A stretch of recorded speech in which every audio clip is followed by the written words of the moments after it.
Play ball. Hot off the press, handicappers from Wager Talk, SportsMemo, and the Gold Sheet have collaborated on the 2023 Wager Talk Media MLB betting guide. From World Series odds to regular season win totals and everything in between, this year's betting guide features previews on all 30 teams, all 6 divisions, and season-long awards like the Cy Young, MVP, and Rookie of the Year. Each preview contains key roster acquisitions and departures to help you get up to speed before opening day. Visit wt.buzz/MLB23 to download your free guide, and we'll see you in the batter's box.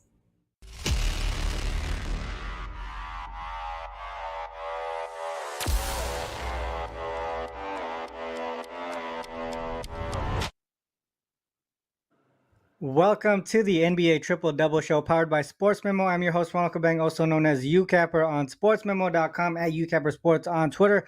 I'll be joined by Moneyline Matt with me today. We will have Tony Finn, I believe, later on. He's coming in a little bit late, but we'll be breaking down the two games today in the NBA playoffs.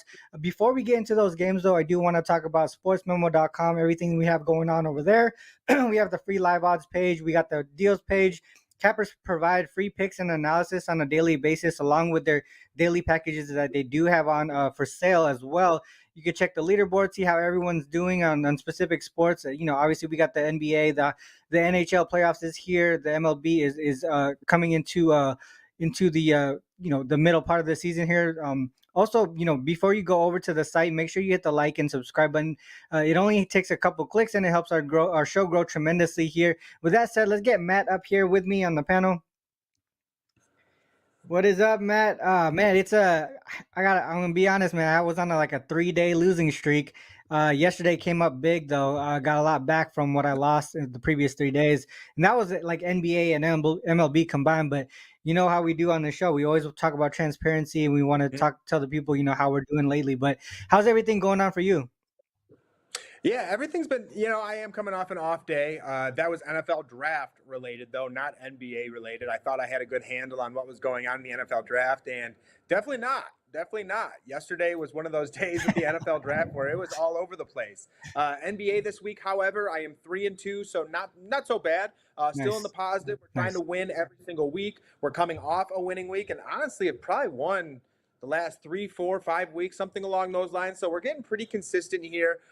Only picking my spots where I see it. Yesterday with the Hawks Celtics, I really didn't have a great feel for that game, if I'm being honest. So I was just a fan. I just sat back, watched the game. It was a great game. Celtics pulled it out in the end, and I was paying attention to the draft. So today's a little different. We got some really good games today. I'm excited to break them down with you. So ready to get into it as always. Yeah, let's get into this first game here. We got we have the Kings and the Warriors. Game 1. The Warriors now lead the series 3-2 after everyone thought they were done pretty much to starting the season, losing 2 straight to the Kings here. One thing, we talked about this prior to Game 3, Matt, is the Kings have been riding that high for a majority of the season, right? A lot of people didn't expect them to be where they are. Then they also start the series 2-0 against the Warriors here, and we were like, all right, let's see how this young team responds, if they get beat down here in Game 3. And they ended up getting smacked by 17. And then in Game 4, it was a weird ending, right? It was a 1-point loss, but I think it looked closer than it really was because of how it ended, how that game ended. The Warriors then took Game 5 in Sacramento. The other thing too, Matt, is De'Aaron Fox's hand is a big question mark here. I know he played heavy minutes in that last game. He's probably going to play heavy minutes here again, but he's playing through a finger injury, like a fractured finger. And, we don't know how much it is affecting him. But we know that he went 9 for 25 from the field in the last game. Also had 6 turnovers as well. What are your thoughts on this game here? I know Kings is typically a game where you look towards the props, but do you see any advantage here on the side or the total? Yeah, I'll be honest. When I'm looking at this total right now, it's pretty tough because 7.5 it's a lot of points. And last game, me and you talked about this before the show. That is potentially the best I have seen Golden State look all season long. They looked completely back together. They were sharp on defense. They were incredibly sharp on offense. Their passing was exceptional. exceptional. Kevon Looney even distributed, I don't remember how many assists he had exactly, but like 6, 7, 8, somewhere within that vicinity. And when your center is getting that many assists, that just means you are doing a great job in movement, motion offense, cutting to the basket, a little bit of everything. And I'll be honest, when that Kings game first started, I was like, man, De'Aaron Fox doesn't even feel that finger. The dude started off on fire. He was filling it up from all over, filling it up from the 3-point line, the mid range, a little bit of everything, and then it just slowly seemed to get a little worse. And with like an injury like your finger or your hand, anything like that, I can see that easily trickling into your mind. You miss a couple shots, you start shaking that hand out, you're like, and it gets in your head, and you might start missing shots and things like that. And with this Kings team right now, I was just dead wrong on Kevin Huerter. He's someone that I don't know if you can put your trust in him right now. And the way that the Kings run their offense, they go with the hot hand. So Malik Monk had the hot hand, and if Malik Monk gets that hot hand, Kevin Huerter's not coming back in. Davion Mitchell may not come back in unless to guard Steph Curry, stuff like that. So for me, I know a lot of people would probably think I'm going to be with the Kings here because the Kings are one of those teams who they've shown the ability to be resilient. They've shown the ability to be that team when everyone doubts them. They come out and prove you wrong. But right now, I just don't. This Warriors team is so hot, and especially Steph Curry. When you actually watch a full game against a team like the Kings with Steph Curry, you really realize how much he does on offense. It's insane how much attention you have to give to a player like that every single game. And then you have a player like Clay. You have a player like Andrew Wiggins, who's playing the best basketball I've seen him play all season, even when he was playing early on. The dude is just balling right now. And all in all, I just think this team is so poised. They have all the veteran experience. And again, I know 7.5 is a lot, and people think I'd be with the Kings, but I'd be with the Warriors here. I'd be with the Warriors minus 7.5. Yeah, I mean, I think you touched on you touched on Looney, one guy that has made a huge impact from game 1 and 2 to game 3, 4, and 5. Look at his game stats here, his game log here. Game 1, 9 rebounds, 2 assists. Game 2, 7 rebounds, 1 assist. Then this is where they flip the script, right? They were down 0-2, Warriors are down 0-2. They make the proper adjustments. Now look at Looney's game stats: 20 rebounds, 9 assists, 14 rebounds, 6 assists, 22 rebounds, 7 assists. They put him into that offense. They adjusted the offense so that he became a distributor. Man, it's kind of crazy how that happened and what impact that made. But did you have something else to add on to that? Yeah, you know what that reminds me of actually is the Milwaukee Bucks and the Miami Heat last game with Bam Adebayo. One of the big reasons that Miami ended up taking that game was because Bam Adebayo was actually running a lot of the point guard facilities. And what Brook Lopez was doing, Brook Lopez was running drop defense. So there was literally 3 feet between Bam Adebayo and Brook Lopez. And if you can effectively facilitate the basketball from the center position and you have solid motion men and cutters like maybe the Miami Heat or that of the Golden State Warriors especially, that's a really good way to kind of counter your opponent. And, it's worked for the Warriors and it worked for the Heat. So I think that just made me think of what Bam Adebayo was doing as well. And it's a really good adjustment by Steve Kerr. Yeah, awesome. Yeah, and we got Tony Finn, joining us now. But Tony, we're talking about this Warriors and Kings series here, and we talked about how the Kings came in, winning 2 straight, and now the Warriors, trick out three in a row here. What are your thoughts on this game, especially with the fact that Fox is playing with a fractured finger here, and how that affects this Kings offense? Well, it's shown that it's affected even before the finger was fractured. We saw that Sacramento basically they had some issues shooting the basketball, at least efficiently, accurately. They shot 33% on wide open 3-pointers in this series so far, 30.1% overall. That's not going to win. They're not going to win at home, even against a Warriors team that couldn't win on the road right until last game. Do you have any take on the total or the side here, or would you be looking towards a prop in this type of game? Well, I like this game a lot. I really do. I still like, despite the fact that Sacramento shot poorly.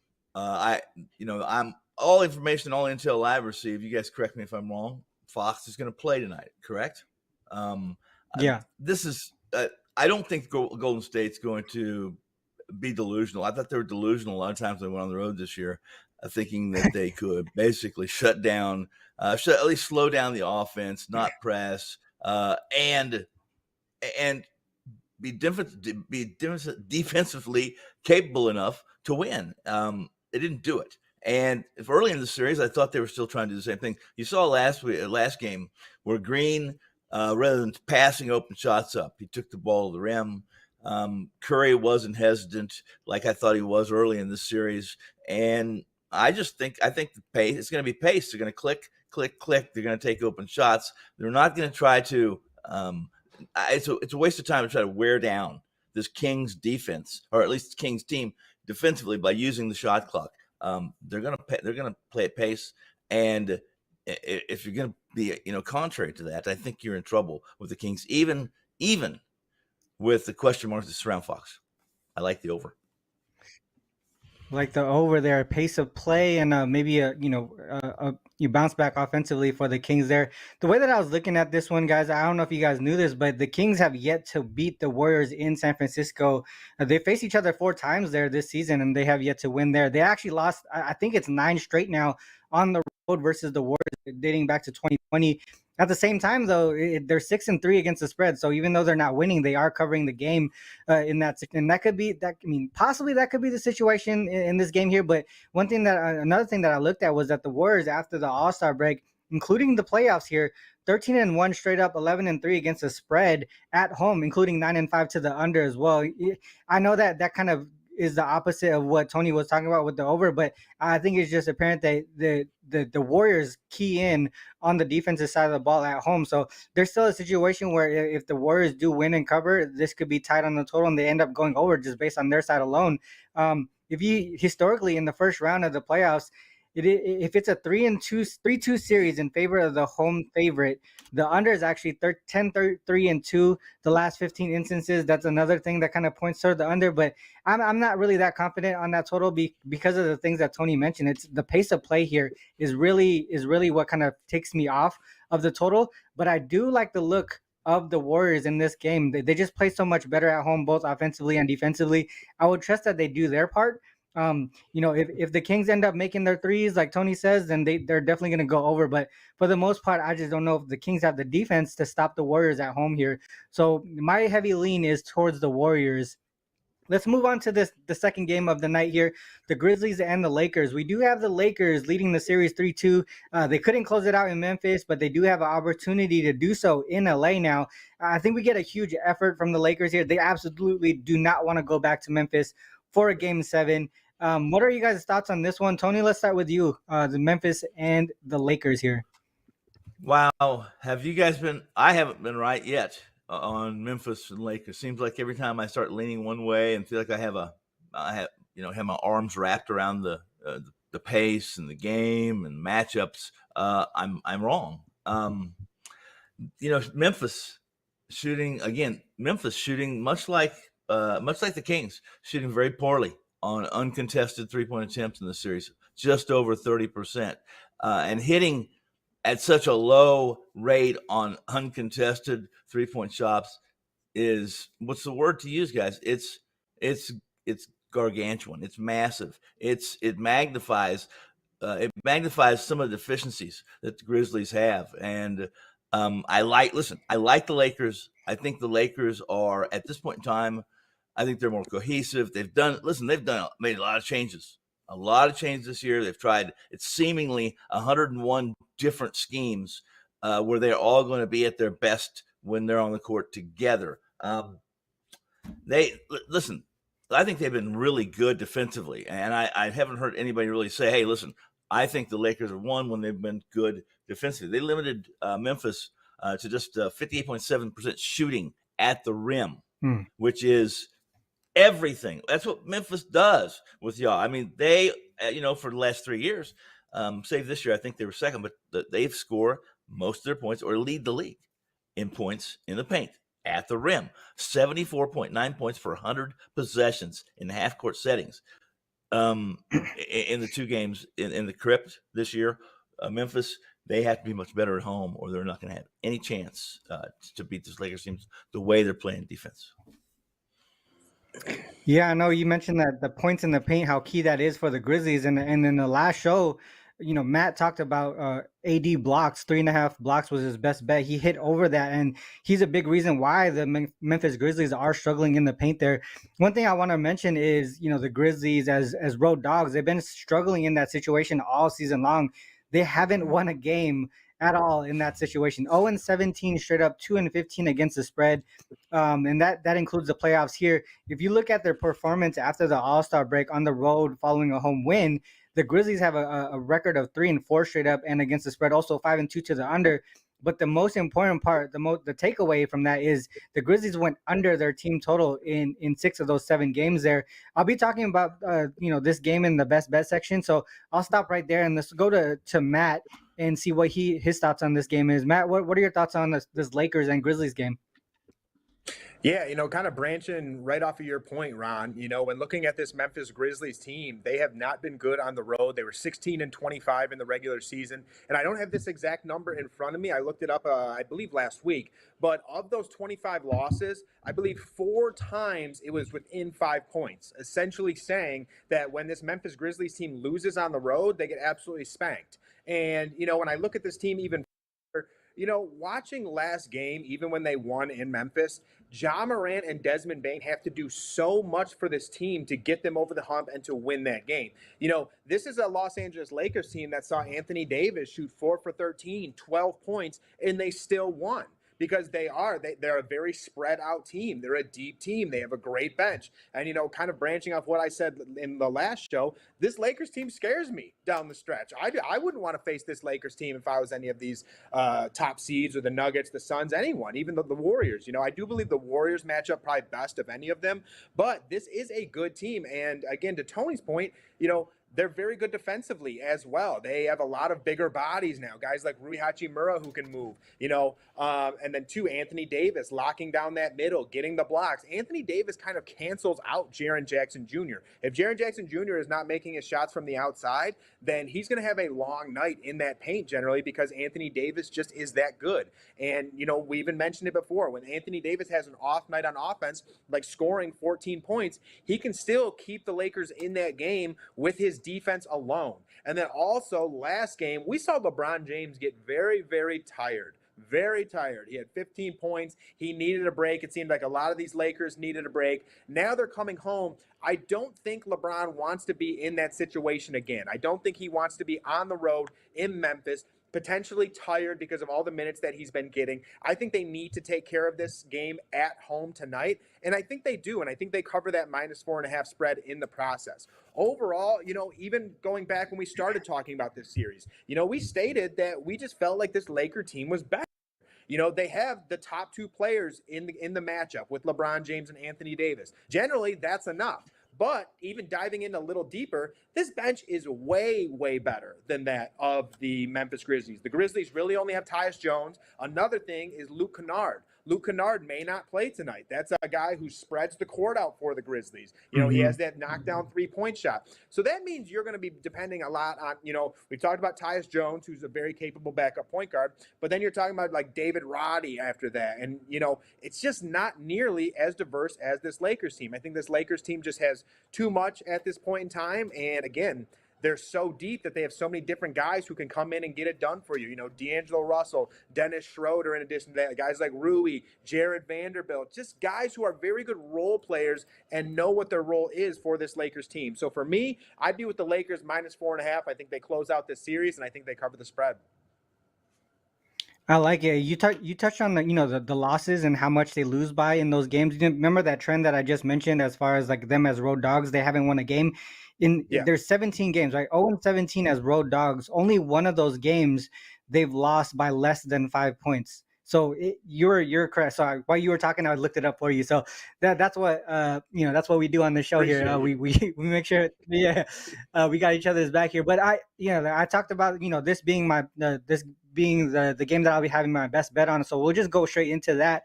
I just talked about that trend earlier as the Grizzlies, after the All-Star break, on the road following a home win, 3-4 straight up, 5-2, 3-4 straight up, and against the spread, 5-2 to the under.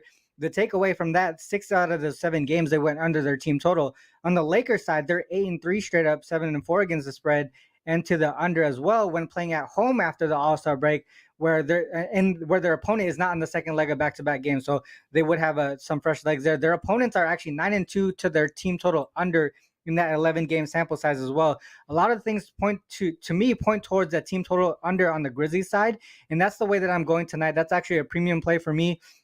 And also, I'm giving that out as the best bet for the show today. The Grizzlies pretty much been struggling offensively for the most part of this series. They're 3-2 to their team total under in the series, but one game went over because it went into OT. The other game snuck over by just 2.5 points. I think the Lakers. I'm with Matt here. I think the Lakers get the win. I think they cover that spread, but I think the more confident play for me is the Grizzlies staying under their team total. Tony even touched on the defense that the Lakers have been playing. I think that's how they get it done tonight. With that said, let's go to Tony here with his best bet for today's show. Also, talk about what you got going on over at wagertalk.com.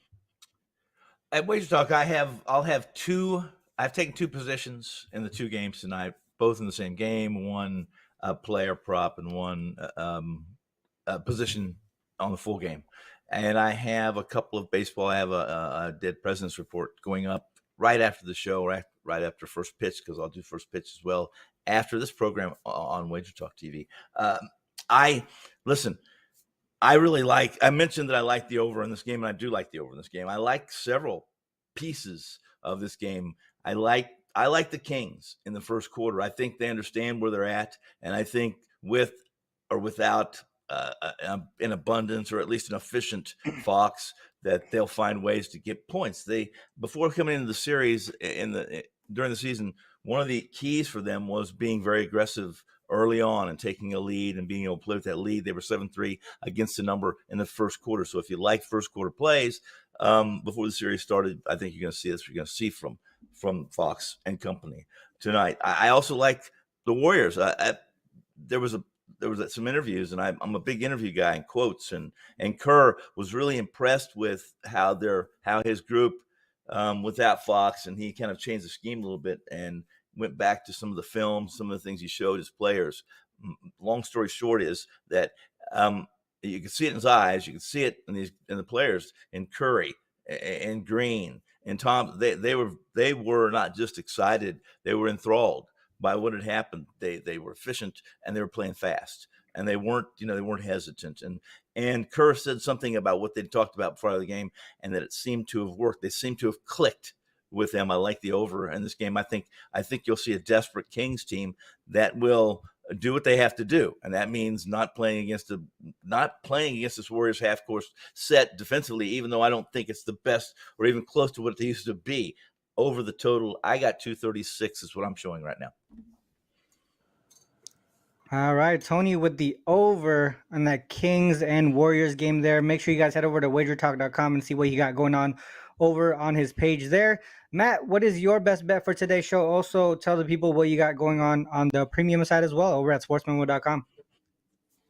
Yeah, right now over at sportsmemo.com, I do not have anything loaded, but I will definitely after the show. I'm going to have at least 2 plays up. I'm currently right now, I'm still number 2 last 7 days, and I'm number 1 last 30 days in NBA. So still seeing things very well, hitting at over a 60% rate last 30 days. So just looking to keep that going, kind of like we said, trying to win each and every week. We're 3-2 on the week right now, trying to keep that going tonight. And this will be an official play for me right here, today's best bet.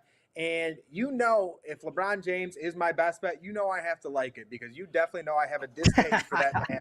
And I think he's going to bounce back well, though. I really do. Last game, he had 15 points. He looked very tired out there. It looked like he just needed a couple days rest, coming back home to L.A. And like I've said, the best player or players in this matchup are Anthony Davis and LeBron James. And in reality, no one can guard LeBron James on that Memphis Grizzlies team. If he wants to get to the rim, he can get to the rim. because you take a look at it, if Jaren Jackson guards him, they run a risk of him getting in foul trouble. They've tried Xavier Tillman. Xavier Tillman is way too slow for him. They've tried Dylan Brooks. Dylan Brooks just gets in foul trouble. Dylan Brooks is too small. LeBron can have his way with him in really any way he wants. And, that's LeBron James style basketball. He is a very tough matchup. He always has been. And that was a huge reason that I went with the Los Angeles Lakers against the Memphis Grizzlies, because of the mismatches that this Lakers team had over the Grizzlies, especially without Steven Adams. In LeBron James' career, he's averaging 25.4 points against this Memphis Grizzlies team. He's hit this against them in his last 2 out of 3 matchups. And in closeout games, that's when I expect LeBron James to be his most aggressive. Last game we saw Anthony Davis go off with over 30 points, 19 rebounds. LeBron kind of took the back seat, had the night off. Now I think they switch roles. Now I think it's going to be LeBron leading the way. He's going to be the one creating the action, attacking the basket, doing a little bit of everything. Because with this Memphis Grizzlies team right now, say LeBron James continues to attack the basket, maybe gets Jaren Jackson Jr. in foul trouble, game's over. The game's done. Okay, they don't have enough depth to cover for someone like Jaren Jackson Jr. getting in foul trouble, anything along those lines. So for me, with LeBron James being a veteran, being in this situation time and time again, I think he's going to be ultra aggressive, attacking the basket, trying to get to some of those guys, maybe like a Jaren Jackson Jr., getting him in foul trouble. Because again, if that does occur, this Lakers team has a huge advantage there, and I already think they do. So for me, I love the LeBron James bounce back. If he hits like 2 threes, he's going to crush this line. So hopefully he shoots pretty well tonight, attacks the basket like we think, and goes over this 26.5-point line. I love LeBron James here. Definitely going to flirt with that 30-point line as well. All right, perfect. So we got 3 best bets in the books there. Tony King's Warriors over, Matt LeBron over with his points, and then I have the Grizzlies team total under there. Man, that's just two games today in the playoffs. But before we go, guys, I want to ask you real quick. No analysis needed. Just right off the top of your head, we got 3 round 2 series, ready to go here. We got Boston and Philly, and then we got the Knicks and the Heat, and then the Nuggets and Suns. Real quick, I need a winner and how many games they win in. All right. So Tony, let's start with you here. The Boston Celtics and the Philadelphia Sixers. One caveat. Embiid, yes, I like Philly. No Embiid game 1, I like Boston in the series. Now, how many games? Oh, I think it'll go 6 or 7, either way. How about you, Matt? Yeah, I'm going to be Boston 6 or 7 in that one. Off the top of my head, I can't recall, but I believe Boston is the best team in the league against Embiid in terms of shutting him down. And I remember how they were against Giannis last year. They do a great job creating a wall and kind of limiting their best player. So for me, I would be Boston with 6 or 7 in that one. I like Boston as well. I think they get it done in 7. You have something to say, Tony? No, I was going to say, I think Matt might be right. I think it might be Toronto who does the best job. Oh, yeah, that's right. That's right. They slap him. It's almost a hack Embiid. Everything down. He hates playing them. So. All right, next one we got the Knicks and the Heat. Matt, let's go with you here. What team and how many games? I'm with the Knicks for sure. Honestly, man, I still doubt this Heat team, and maybe I shouldn't, but I'm going to say Knicks in 5. I'm going to say Jalen Brunson is someone I don't think you want to mess with right now. I don't think you want to mess with Jalen Brunson. Yeah. You don't want to mess with Jimmy Butler either. But, yeah, I'd be with the Knicks. Yeah. You know what? I'm actually in agreement with you, but I was thinking Knicks in 6. Like I said, the Knicks are peaking at the right time. Jimmy Butler is really carrying that team on their back. I don't know how long that's going to last. But, Tony, are you going to be on the opposite side here? No. The Heat have been – they died a long time ago. I'm thinking about Joe Ranieri, and he always said they've been dead to me forever. Every time, again, this is one of those teams. Every time you think you got them figured out, you know exactly when to fade, when to be on them. There's just no way Jimmy Butler does what he did Game 6, even Game 7. I mean, come on. What do I love is this, guys, and I'll end it with this. How about that? One of the most blatant push-offs that Jimmy Butler did underneath the bucket to get that one hand. It's like, what? Nope, nothing. Dude, that was so the officiating, guys. What's the difference between the officiating regular season and this series? It's been night unbelievably letting them play physical basketball.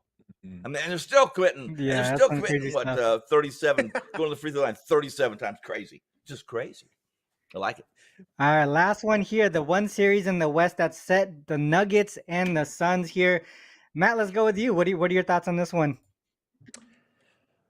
I'm gonna go Suns. I'm gonna go Suns in 6 here. With the reason being, when I look at these two teams, I think they're both very top heavy. Both starting 5 lineups, great.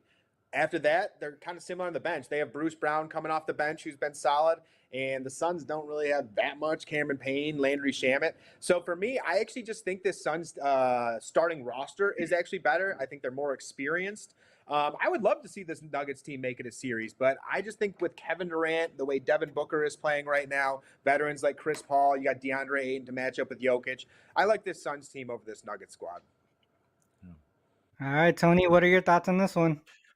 I would say I agree with Matt. I agree with Matt. 2 reasons. One, unless Denver becomes a more physical team, I think you're going to beat Suns. You have to be physical to beat the Suns, and especially if you can get them in any foul trouble. As Matt said, after the first 5, you get Durant or you get Booker off the floor, their net rating offensively is not very good.